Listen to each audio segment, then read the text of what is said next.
एक उल्लू बहुत खुश था। उसका खुश होना भी लाजिमी था क्योंकि उसे दिन में दिखाई देने लगा था। वह मन ही मन सोचने लगा कि अब तो आसमान में उल्लुओं का राज हो सकता है। फिर उसके दिमाग में ख्याल आया कि उल्लुओं का ही क्यों, सारे पक्षियों का राजा भी वह बन सकता है।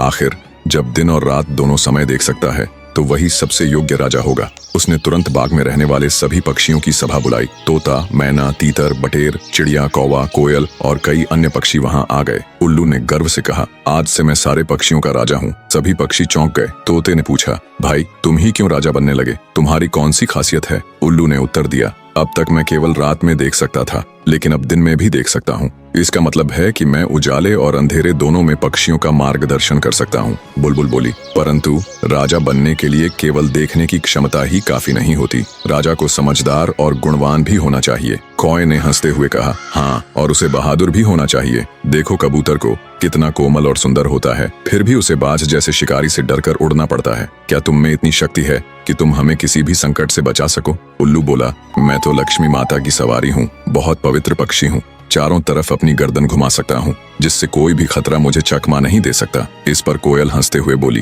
क्या केवल गर्दन घुमा लेने से कोई राजा बन सकता है? तभी चिड़िया ने पूछा, अच्छा बताओ, अगर कोई संकट आए तो तुम हमें कैसे बचाओगे? उल्लू सकपका गया, फिर भी बोला, मैं तो बहुत समझदार हूँ, अपनी चतुराई से हर मुसीबत से बच सकता हूँ। सभी पक्षियों ने एक दूसरे की ओर देखा और खिलखिलाकर हंस पड़े। वे बोले, राजा केवल चतुराई से नहीं बल्कि अपने गुणों से बनता है। जो प्रजा की रक्षा कर सके, उसका मार्गदर्शन कर सके और निःस्वार्थ भाव से सभी की भलाई करे, वही राजा होता है। उल्लू को समझ आ गया कि केवल दिन में देखने की क्षमता से वह राजा नहीं बन सकता। वह शर्मिंदा होकर चुपचाप वहां से उड़ गया। सीख, राजा बनने के लिए केवल किसी एक गुण का होना पर्याप्त नहीं है। निस्वार्थता, बुद्धिमानी और नेतृत्व करने की क्षमता आवश्यक होती है।